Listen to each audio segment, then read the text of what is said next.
Hi viewers, welcome to our channel.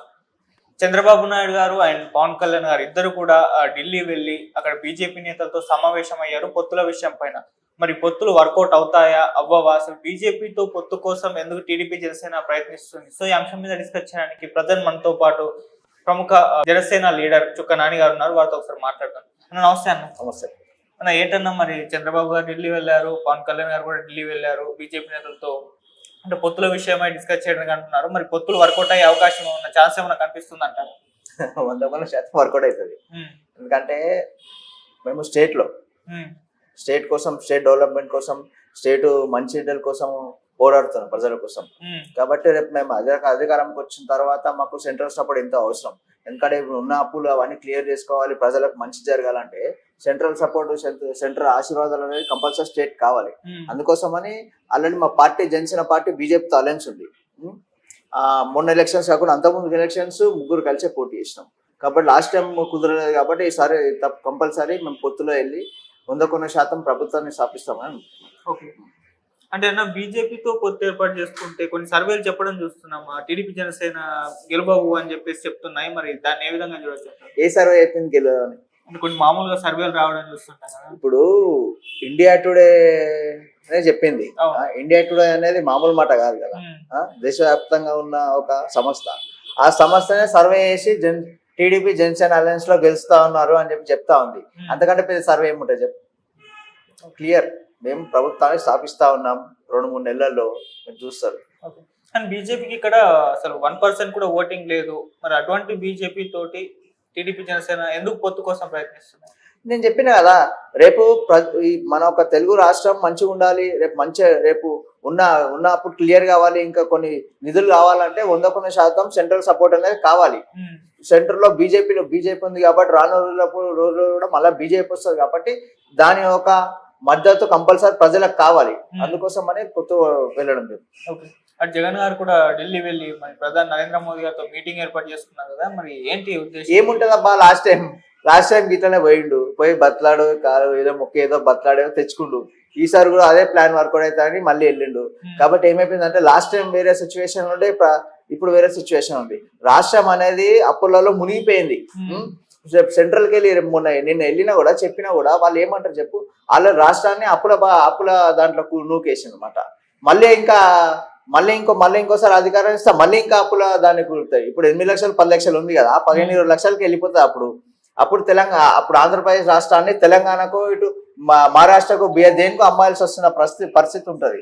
కాబట్టి ఆ central కూడా యాక్సెప్ట్ చేసే పరిస్థితి ఉండదు. ఏంటంటే ఇక బతలాట కోసం, దేనికోసమో అధికారం కోసం మళ్ళీ ప్రయత్నిస్తుండొచ్చు, అంతే తప్పించి ఏముండదు. ఓకే, అటు టీడీపీ కొన్ని న్యూస్ ఛానల్ రావడం చూస్తున్నాం. అంటే జగన్మోహన్ రెడ్డి గారు ఢిల్లీ వెళ్ళి ఇటు బీజేపీని జనసేన టీడీపీతో కలవకుండా ప్రయత్నం చేస్తున్నారని చెప్పేసి ఈ మీడియాని ప్రచారం చేస్తుంది. మరి దీంట్లో నిజం ఉందంటారా? ఏముంటది అబ్బాయి, ఏముంటది. ఇప్పుడు మనకు కావాల్సింది ప్రజల మంచి చెడ్డలు కావాలి. ఇప్పుడు ఆయనకి అధికారం ఇస్తే మళ్ళీ ఇంకా మునిగిపోతుంది. ఆంధ్రప్రదేశ్ అనే ఒక రాష్ట్రము వేరే రాష్ట్రానికి అమ్ముకోవాలి. ఇప్పుడు 8 లక్షలు ఉంది, మళ్ళీ అధికారం ఇచ్చి ఇంకా 15 లక్షలు 20 లక్షలు అవుతుంది. పాలించే పరిస్థితి ఉండదు. మనము శ్రీలంక ఎట్లయింది, ఏ పరిస్థితిలోకి వచ్చిందో మనం చూస్తూ ఉన్నాం. అదే పరిస్థితి ఆంధ్రప్రదేశ్ కూడా పడుతుంది. మళ్ళీ ఇంకోసారి జగన్ వైఎస్ఆర్సీపీ మాత్రం అధికారంలోకి వస్తాయి అట్లా. ఓకే, ఇక అన్న ఇటు హరిరామ జోగయ్య గారు మరి ఒక లెటర్ రాయడం చూస్తున్నాం. అంటే జనసేన పార్టీకి, పవన్ కళ్యాణ్ గారికి అంటే 20-30 సీట్లు ఇచ్చేది ఉంటే నువ్వు ఎందుకు పార్టీలో పొత్తులో ఉండడం, నువ్వు బయటకు వచ్చేసాయి, నువ్వు సీఎం అభ్యర్థిగా ఉండి నీకు ఒక 60 దగ్గర సీట్లు వస్తేనే నువ్వు పార్టీలో పొత్తులో ఉండు అని చెప్తున్నారు. మరి ఎందుకు ఈ పొత్తు మరి ఉంటుందా ఊడుతుందా? పొత్తు అనేది ఇంకా మాట్లాడుతూ ఉన్నారు. ఫైనల్ అయింది, 2-3 రోజులు రిలీజ్ చేస్తారు. వచ్చిన తర్వాత వాళ్ళు ఎన్ని సీట్లు ఇస్తాను అనేది మా టార్గెట్ ఏంటంటే మేము ఏవైతే గెలుస్తామో ఆ స్థానాలు మాత్రమే అడుగుతా ఉన్నాం. ఏదో షోకులకు పోయి కొత్త ఏం అడుగుతలేం మేము. ఎందుకంటే మేము ప్రజలలో తిరిగినాం. కొన్ని కాన్స్టిట్యున్సీలో ఏవైతే కాన్స్టిట్యున్సీలో మేము బలంగా ఉన్నామో అవే కాన్స్టిట్యున్సీలో అడుగుతా ఉన్నాం గెలవడానికి కోసం అని. అయితే అత్యాశగా పోయి బోర్ల పడడానికి మేము పోతలేదు. మేము ప్రజల కోసం పోరాడుతాం కాబట్టి ప్రజల కోసం మాకు దమ్ ఎంత ఉందో, ఏ కాన్స్టిట్యున్సీలో ఉందో అవే కాన్స్టిట్యున్సీలో అడుగుతాం. అవి 10 అడుగుతామా 100 అడుగుతామా తర్వాత సంగతి.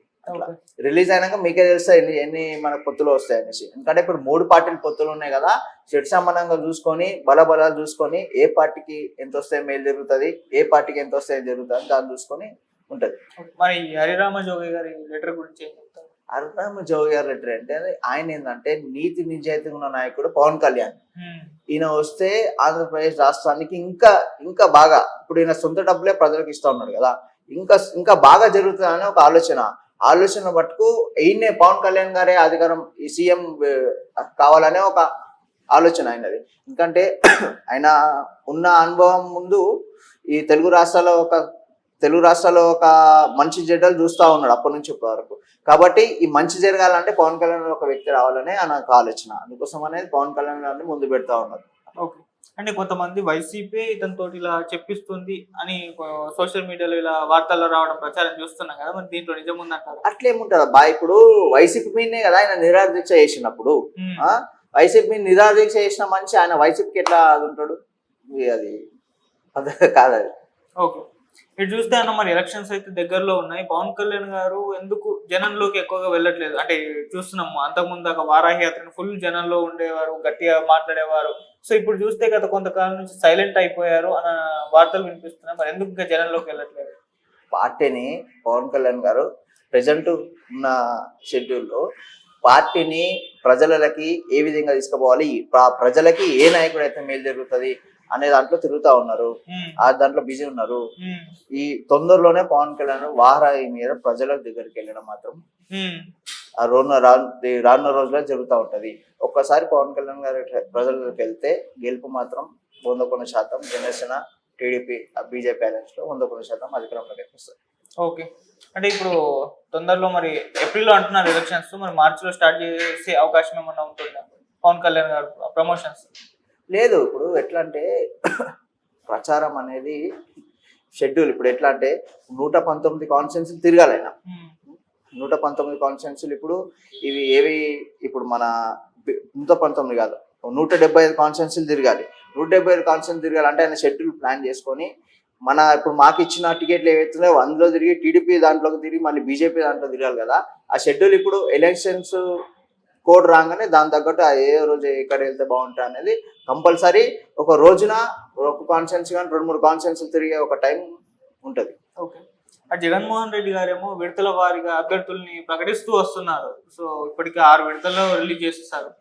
టీడీపీ జనసేన కూటమి చూసుకుంటే ఒక్క 2 స్థానాల్లో మేము గెలుస్తా ఉన్నాం, మాకు భయం లేదు, మేము గెలుస్తా ఉన్నాం, మా అభ్యర్థులు రెడీగా ఉన్నారు, అంతా రెడీ అయింది. ఎలక్షన్ కోడ్ వచ్చే ముందే మేము అభ్యర్థులను ప్రకటిస్తాం. ఎందుకంటే మేమేదో తొందరగా ప్రకటించి ముంగటోళ్ళని ఆగం చేసి అట్లా లేదు. మేము క్లియర్గా ఉన్నాం ఏ కాన్స్టిట్యున్సీలో ఎవరిని పెట్టాలి, ఏ కాన్స్టిట్యున్సీలో ఎవరికి ఇవ్వాలి, టీడీపీకి ఇవ్వాలా, మా బీజేపీకి ఇవ్వాలా, మేము లీడవాళ్ళన్నా అనేది మాకు క్లియర్గా ఉంది. ఎన్ని కాన్స్టిట్యున్సీలు పోటీ చేస్తామనేది క్లియర్గా ఉంది. కాబట్టి తొందరవాడి ప్రకటించుకొని బొర్లవాడే అవసరం మాకు లేదు. అట్లా. ఓకే, ఇప్పుడు చూస్తే కామెంట్స్ వస్తున్నాయి, వైసీపీ ఖాళీ అయిపోతుంది, అందరు వెళ్ళిపోతున్నారు బయటకి అని అంటున్నారు. మరి రేపటి రోజు టీడీపీ జనసేన అభ్యర్థులను ప్రకటించిన తర్వాత టీడీపీ నుంచి కూడా అలాగే వెళ్ళిపోతారు అన్న వార్తలు కూడా ప్రచారంలో ఉన్నాయి. ఎక్కడికి పోతారు? ఓడిపోయేదానికి పోతారా? ఇప్పుడు కాంగ్రెస్ ఎవరైనా బీజేపీ అట్లా కాదు. ఇప్పుడు బీజేపీ కూడా మా దాంట్లోనే ఉంది కదా, అలయన్స్ లో కదా. ఇప్పుడు ముగ్గురు ఇప్పుడు ఎండకోవాల్సిన ఖాళీ వైఎస్ఆర్సీపీ ఉంది ఒకటి. వైఎస్ఆర్సీపీ ఓడిపోతా ఉంది. ఓడిపోయే దాంట్లో ఎవరు పోవాలనుకోలేరు కదా.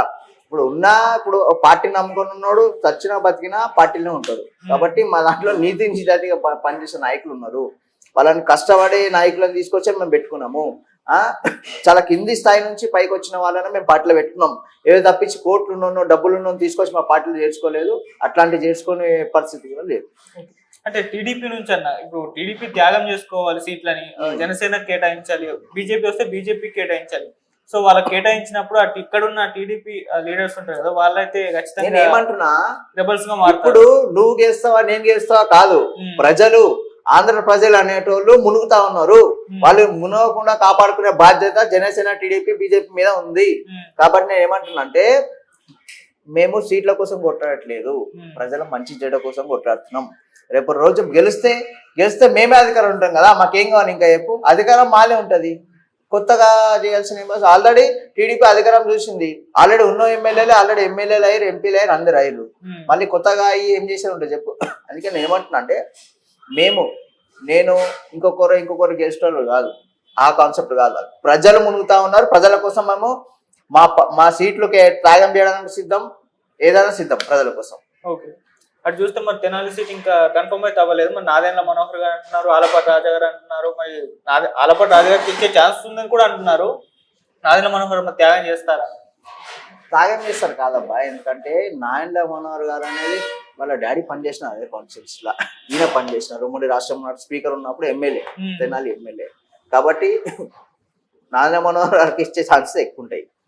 ఎందుకంటే చాలా బలమైన నాయకులు, చాలా అనుభవం ఉన్న నాయకులు. ఉమ్మడి రాష్ట్రంలో స్పీకర్ అంటే మామూలు మాట కాదు అది. కాబట్టి అది అంతా డిసైడ్ అయిపోయింది, మా అంతా క్లియర్గా ఉన్నది. ఏ కాన్స్టిట్యూన్సీకి ఏ టికెట్లు ఇవ్వాలి, మేము ఎన్ని తీసుకోవాలి, వాళ్ళకి ఎన్ని ఇవ్వాలని క్లియర్గా ఉన్నది. తొందరలోనే మా ఒక లిస్ట్ అనేది రిలీజ్ అయితే మీరు చూస్తారు. ఓకే, దాదాపు ఎన్ని సీట్లు అయితే మరి జనసేన కోరుకుంటుంది టీడీపీ నుంచి? జనసేన కోరుకుంటున్నా అంటే ఇప్పుడు 3 ఉన్నాయి అబ్బాయి, 3 అనౌన్స్మెంట్ అయితే 2 ఉండే, బీజేపీ ఒకటి యాడ్ అయింది. కాబట్టి ఏ పార్టీకి ఎన్ని ఇస్తే మేలు జరుగుతుందో సమానంగా పంచుకొని రానున్న 2-3 నెలల్లో అధికారం రావడం మాత్రం పక్కా. మేము అలయన్స్ లో అధికారంలోకి వస్తున్నాం, క్లియర్. సీట్ల పంపిణీ పక్కన పెడితే మేమైతే అధికారంలోకి వస్తున్నాం. సీట్లు బీజేపీకి ఇచ్చినా, టీడీపీకి ఇచ్చినా, జనసేన పార్టీ మేము తీసుకున్నా గెలుడు మాత్రం పక్క. ఒక 2 అటువైనా, ఒక 2 ఇటు వచ్చినా అధికారం మాత్రం పక్క. ఓకే, బీజేపీతో అలయన్స్ లో ఉంది అని అంటున్నా, అంటే కన్ఫర్మ్ అయితే ఇంకా అవ్వలేదు కదా? కన్ఫర్మ్ అంటే ఏమన్నా మీకేమన్నా రిపోర్ట్స్ వచ్చాయి కన్ఫర్మ్ అయిపోయింది పొత్తు అని? కన్ఫర్మ్ పొత్తు కాదు, already Janasena party BJP alliance, ఎన్డీఏలో ఒక భాగం. కాబట్టి బీజేపీ టీడీపీ కూడా కలుస్తా ఉంది, కలిసి పోరాడుతా ఉన్నాం, కలిసిపోతుంది ముందు రాజకీయాల్లో కూడా అట్లా. ఎందుకంటే సెంట్రల్ సపోర్ట్ ఎంతో అవసరం మన రాష్ట్రానికి. తెలుగు రాష్ట్రం మన ఆంధ్రప్రదేశ్ అనేది చాలా చాలా ఘోరమైన పరిస్థితి ఉంది. అదే గనక పాత వైఖరి చూసుకొని అదే జగన్కి మళ్ళీ అదే వైఎస్ఆర్సీపీకి అధికారం ఇస్తే మాత్రం నేను చెప్పినా కదా, శ్రీలంక పరిస్థితి మనకు వస్తుంది. అట్లాంటి పరిస్థితి రాకుండా చూసుకునే బాధ్యత మా 3 పార్టీల మీద ఉన్నాయి. జనసేన పార్టీ, టీడీపీ, బీజేపీ మీద ఉన్నాయి. కాబట్టి ఆచితూచి అడిగేస్తా ఉన్నాం, ఒక రాకెట్ లాగా వెళ్ళిపోతామని చెప్తున్నా. అట్లా ఈ 3 పార్టీల గురించి మనం మాట్లాడుకుంటున్నాం, BJP, TDP, Janasena and YCP. ఇంకో 2 పార్టీలు కూడా ఉన్నాయి, షర్మిల గారు కాంగ్రెస్ పార్టీ, నాదే మన జై భారత్ నేషనల్ పార్టీ జేడీ గారికి. ఈ 2 పార్టీల ప్రభావం ఏమన్నా ఉంటుందా? అంటే జేడీ గారి పార్టీ ఏమో యాక్చువల్లీ నేను చెప్తా, జేడీ గారి పార్టీ మేము క్యాల్కులేషన్ తీసుకోవట్లేదు. షర్మిల గారి party Congress central party Congress party కాబట్టి గెలిస్తే ఆమె గెలుస్తుండొచ్చు, ఒక 2 గెలుస్తుండొచ్చు అంతే. అంతకుమించి పెద్ద ఇంపాక్ట్ ఏమి ఉండదు. ఇప్పుడు 3 పార్టీలు పెద్ద పార్టీలే, 3 పార్టీలు పెద్ద పార్టీలే, Telugu Desam party, Janasena party, BJP. ఈ 3 పార్టీలే చాలా బలంగా వెళ్తాయి ప్రజలకు కూడా. అదే అంటే షర్మిల గారు రాకతో కాంగ్రెస్ పార్టీ కాస్త స్ట్రాంగ్ గా మారింది. నేనేమంటున్నా, జనసేన కంటే ఎక్కువ సీట్లు కాదు, 1-2 గెలుస్తుండొచ్చు అంతే. జనసేన కంటే ఎక్కువ సీట్లు వస్తే రానియేమో, వాళ్ళ అదృష్టం ఎట్లు తెలియదు కదా. కానీ మాయ మాత్రం మేమేమైతే అనుకున్నా మాయ మాకైతే వస్తాయి. మేము ఎవరో పనికిరాలను తీసుకొచ్చి పెట్టుకోలే పార్టీలా. లాస్ట్ టైం ఓడిపోయిన వాళ్ళు ఇంకా బలంగా నిలబడి ఉన్నారు. ఇంకోటి ఒక్కొక్క కాన్ఫరెన్స్ లో మాకు మెంబర్షిప్ అనేది చాలా బలంగా ఉంది, చాలా బలమైన నాయకులు ఉన్నారు, చాలా బలంగా ప్రజలు కూడా మా వెంట తిరుగుతా ఉన్నారు. మీరు చూడండి, కావాల్సి అంటే మా అఫీషియల్ ఐడీలలో తెలుస్తుంది ప్రజలు ఎంత చేస్తా ఉన్నారు అనేది. మీకు ఇండియా టుడే చెప్పింది కదా కూటమి గెలుస్తా ఉందని. టైమ్స్ నౌ సర్వే వచ్చింది, అదేమో వైసీపీ గెలుస్తా అని చెప్పింది. మరి ఏ సర్వే నమ్మచ్చు అంటారు? ఇప్పుడు నేనేం చెప్తున్నా బా, సర్వేలు అనేటివి ఈ లోకల్ చిన్న చిన్న సర్వేలు చేస్తేనేమో అది ఏదో ఉంటది. ఇప్పుడు ఇండియా టుడే అనేది చాలా పెద్ద సంస్థ, దాన్ని టీ కొట్టేటోడు ఎవరు లేడు. ఇంత క్లియర్ గా చెప్తా ఉన్నారు, జనసేన ఆంధ్రప్రదేశ్ అనేది మ్యాండేటరీ, అది లేకుండా రాజకీయాలు అనేటివి లేవు. కాబట్టి జనసేన దేనికి సపోర్ట్ చేస్తే అది అధికారం పక్కా. కాబట్టి ఇప్పుడు సపోర్ట్ చేయలేదు, కలిసి వెళ్తున్నాం. ఏదో మేము టీడీపీ వెనుక నడుస్తలేము, టీడీపీతో పాటు నడుస్తా ఉన్నాం. టీడీపీ పక్క నుండి దాన్ని చేయి పట్టుకొని తీసుకెళ్తా ఉన్నాం, అది మా బాధ్యత. ఏదో టీడీపీ ముందుకు వెళ్తే మేము వెనుక వెళ్తలేము, ఇద్దరం కలిసి అడుగులు అడిగేసి రేపు అధికారం మాత్రం పక్క. టీడీపీ కూడా అనుకుంటుందా ఏది కలిసే నడుస్తున్నాం కదా, అంత క్లియర్గా ఉంది కదా. బాబు గారు చెప్తా ఉన్నారు, లోకేష్ గారు చెప్తా ఉన్నారు, చెప్తా ఉన్నారు కదా, వాళ్ళ నోట్తో చెప్తా ఉన్నారు కదా. అట్లా ఇప్పుడు 170 స్థానాల్లో దాదాపు ఎన్ని స్థానాల వరకు గెలవచ్చు అనుకుంటున్నారు? ఏది టీడీపీ జనసేన కూటమా 100% 150 వరకు వస్తుండొచ్చు, 150, 140 వరకు వస్తుండొచ్చు, వస్తాయి క్లియర్. ఇప్పుడు మేమే 50 అనుకున్నాం. మా కాన్సెప్ట్ ఏం తెలుసా, మేము ఏవైతే పోటీ చేసాం తక్కువ పోటీ చేసినా, తక్కువ తీసుకున్నా, 30 తీసుకున్నా, 40 తీసుకున్నా, 50 తీసుకున్నా, అతిగా ఆశ పోతలేం. తక్కువ తీసుకున్నా అవి గెలిచే విధంగా ప్లాన్ చేస్తున్నాం. ఏ ఒక్క సీటు కూడా మిస్ కాకుండా చూస్తా ఉన్నాం. ఓకే కాబట్టి గెలిచే దాంతో ఎక్కువ ఉంటది. ఓకే